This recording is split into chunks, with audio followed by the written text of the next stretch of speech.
sharing nice? Look at this place, a big public park. It's a big space where anyone can come. No one person owns this. Everyone shares it. Sharing is caring. It can be fun.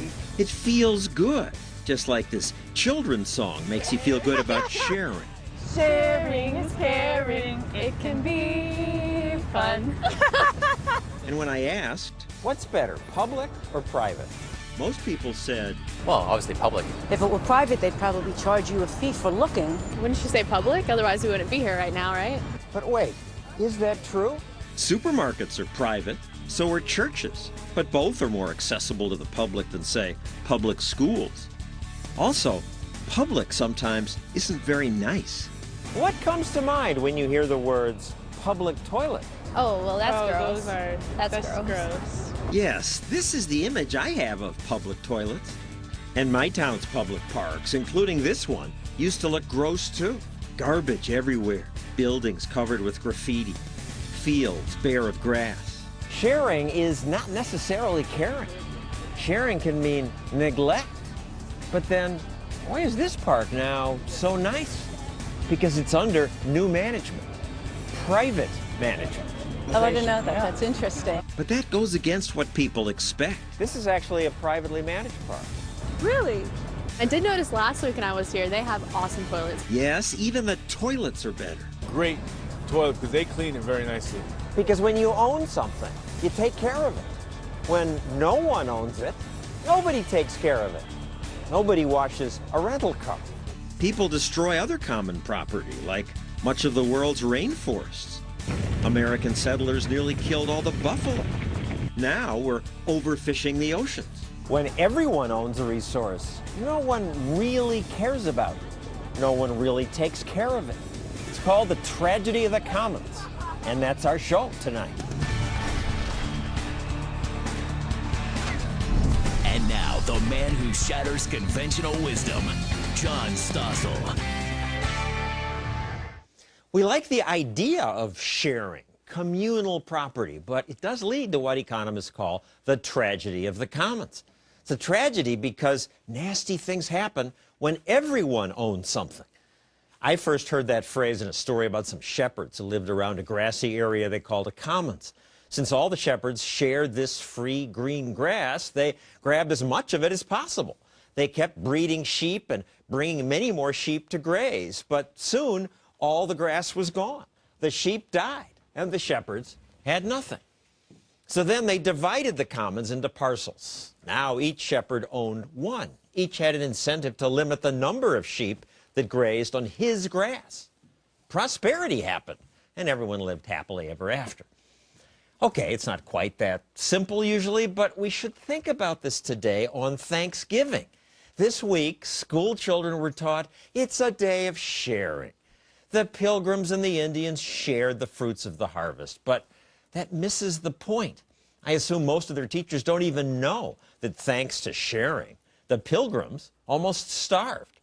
George Mason University economist Russ Roberts knows the real Thanksgiving story. So, Russ, what's the real story? Well, there's an important lesson we learned from the Pilgrims, which was when they first came to this country, they thought it'd be nice to share. So they had communal property. They had a big area that they farmed, and their idea was... The corporation actually ordered them to share. Yeah, we're going to work on this together, and then we'll divvy it up equally. Well, that first winter was pretty harsh, and it was cold, and a lot of them got sick. They were in a new place. But they also didn't grow much food. They didn't grow much food for two reasons. One was, if everybody's working together, there's a tendency to shirk. You say, well, let the other guy do it. I'll still get my share. Similarly, on the other end, when the stuff grew and the harvest came, some people poached. They picked the fruit. It was corn in this case, typically. They picked the corn early, thinking, I'll get a whole ear of corn if I pick it and keep it at myself in the middle of the night. Otherwise, I'm sharing it with everybody else. I want to grab my share before the other guys get. Yeah, and get a bigger share overall as a result. So their productivity in that first year was atrocious, and Governor Bradford realized this immediately after he saw what happened, that the incentives were wrong. Governor Bradford wrote in his diary, what must they do so they might not languish thus in misery? Now, your turn. What'd they do? So what they did is what Governor Bradford did is he imposed the right kind of incentives on the system, which is to say, If you produce it, you get to keep it. It's really the essence of capitalism. You work hard, you produce something, it's yours. If you shirk and you're lazy, you don't get much to keep. And in Bradford's words, they should set corn, every man for his own particular, and so assign every family a parcel of land. And this simple change took them from near starvation to enough plenty to invite the Indians in and say, let's share. I don't think they were celebrating Thanksgiving because they'd realized that capitalism works and communal property is a failure. I think they're just happy to be alive. And I'm sure they shared with the Indians because they were probably good people to get along with. Nothing wrong with sharing. The real lesson here is what is the role of incentives? And in private property, as opposed to communal property, the incentives for hard work and stewardship to take care of the land and use it productively are there. With communal property, it's very weak. Just owning your own stuff makes you work harder to take care of it. It's not really a surprise. Yeah, the incentives are there for, as I said, to protect it. But it just sounds wrong to people. It has this, the instinct is to say that's selfish. We want equality. We want government to take care of the important things. Well, there's a place where communal property works pretty well, and that's my family and yours. In a family situation, because we all know each other, it's much harder to shirk. It's hard to get away with it. And usually, not always, but usually we like each other. And so I don't mind working for the other person if it's somebody I love and care about. So my wife and I don't have a shirking problem, although I have a little problem with the garbage. She occasionally complains about it. But in general, home life is communal, small group. If we're people who interact with each other constantly, we're going to have social norms and conventions and all kinds of ways to make sure that people do the right thing. When you get into a larger setting, that's where communal property struggles and typically fails. And the great economist Hayek understood that we have this natural urge to take the socialism of the family and expand it out to the society. Because as you say, what could be better than that? Let's take this love here and make it wider, but we aren't built that way. When we tend to spread it wider, we tend to take advantage of each other, and it leads to tyranny, actually. Well, let's look at the rainforest. I don't think of it as tyranny, but we keep hearing they're destroying the rainforest. Yeah, they are. Because the rainforest is public property, and as a result, if you let a tree grow larger to the height it should be, if it's on your land, you capture that benefit for yourself in the form of more wood. But if you're in a public land where you can't control who's going to come after you, you can't fence it in, it's not yours to claim and take care of, the next person who comes in cuts down that tree that you decided to bypass, and they capture it. Everybody has that incentive, and as a result, the rainforest gets butchered. And if it were in America, people own sections of forest, Yep. and the government owns forest. Yep. And there are more forest fires on the government-owned forest. The privately owned forest, people have more incentive to take care of their wood. To plant more and to not cut it down early. That's the biggest problem with common property. We see it with the Pilgrims. They pick the corn early. We see it with fishing. You keep a small fish rather than throwing it back if it's not your pond. If it's an ocean, you throw it back. Someone else is going to get it. Why should you throw it back? Keep it now. If it's your pond, let it grow to the size that it should grow. But if it's publicly owned, you worry about the other poacher coming in and taking it. So you take it now as well.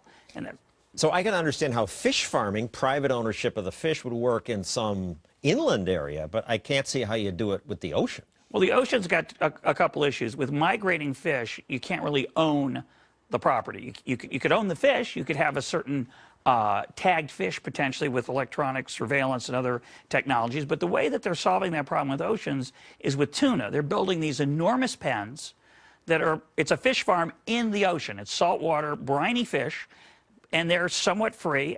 They're not free-range tuna. They're kind of caged in, but it's kind of a big cage. They get the natural exercise that makes the fish healthier and tastier. And that's one way that technology is helping convert a public area into something private with the appropriate incentives. You say traffic would go faster if we had private roads. Rush hour comes from the fact that there's no incentive for the owner of the road, which is all of us. It's a beautiful thing. But the owner of the road has no incentive to maximize its productivity. And as a result, we all get stuck in traffic and complain a lot. Finally, animals, endangered animals. What should we do about that? And bear in mind that we are on Thanksgiving. Sure. There's no turkey shortage. Yeah, it's an amazing thing. Some animals are scarce and some animals are plentiful. We worry about animals going extinct. We worry about endangered species. Now, here's the puzzle. If you wanted to save an animal, would you encourage people to eat it or not eat it? Well, you'd think Don't eat. Don't eat it. Eating makes one less. But if you can make a profit from eating it, that creates the incentive. And if you can privatize the ownership, that creates an incentive to take care of it and grow them. And so as a result, there's plenty of turkeys, plenty of chickens, and other animals are scarce because there's no incentive, unfortunately, to take care of them. So both humans and hawks eat chickens, but the more hawks, the fewer chickens. The more humans, the more chickens. Yeah, that was an insight of Henry George, early economist. And he understood that this nature read in tooth and claw that when more hawks, they eat the chickens, that's going to deplete the population if they get too numerous. But if we get numerous, more chickens.